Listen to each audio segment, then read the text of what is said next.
28 मई योम तकबीर atom bomb doctor Abdul Qadeer Khan Quaid Azam Mohammad Ali Jinnah के बाद अगर इस कौम पर, इस मुल्क पर किसी का एहसान है तो वो सिर्फ एक शख्सियत है जिसका नाम मोहसिन पाकिस्तान डॉक्टर अब्दुल कदीर खान है।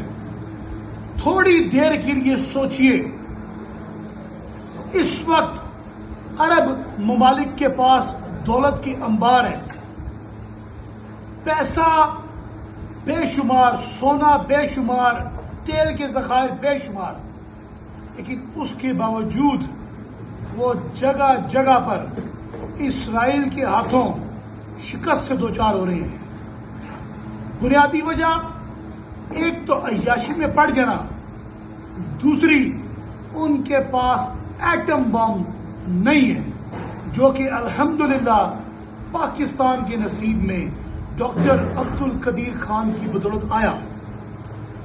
वो भी वही खाते हैं जो हम खाते हैं। सोचें, थोड़ी देर के लिए सोचें कि जिस तरीके से वो खूनी दरिंदे, वो ज़ायनिस्ट अमेरिका के साथ मिलकर बारी बारी मुसलमान ममालिक का जो हशर कर रहे हैं, वही हशर आज पाकिस्तान का भी होता अगर खुदा न खास्ता वो एक फर्द वाहिद डॉक्टर अब्दुल कदीर खान, जी हां, फर्द वाहिद। मैं इसमें किसी का एहसान नहीं मानता कि कोई लीडर उनको लेके आया, कोई पॉलिटिकल पार्टी उनको लेके आई या कोई एजेंसी उनको लेकर आई। ये फैसला डॉक्टर अब्दुल कदीर खान के बयान के मुताबिक उनका अपना था कि जब उन्होंने देखा कि इंडिया एटम बम बनाने पर लगा हुआ है और पाकिस्तान बहुत पीछे रह जाएगा, तो उन्होंने इस कौम की खातिर, इस मुल्क की खातिर खुद से ये फैसला किया कि मैं पाकिस्तान को अपनी खिदमात पेश करूं एटम बम बनाने के लिए।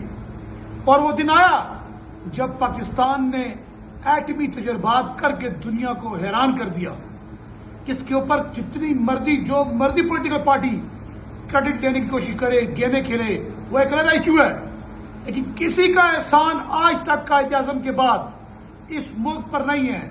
अगर किसी का है तो वो डॉक्टर अब्दुल कदीर खान मोहसिन पाकिस्तान है। जब तक ये पाकिस्तान कायम रहेगा, मोहसिन पाकिस्तान डॉक्टर अब्दुल कदीर खान, आपका एहसान न सिर्फ मेरे पर बल्कि मेरी आने वाली नस्लों पर भी रहेगा। डॉक्टर अब्दुल कदीर खान जिंदाबाद, पाकिस्तान पाइंदाबाद।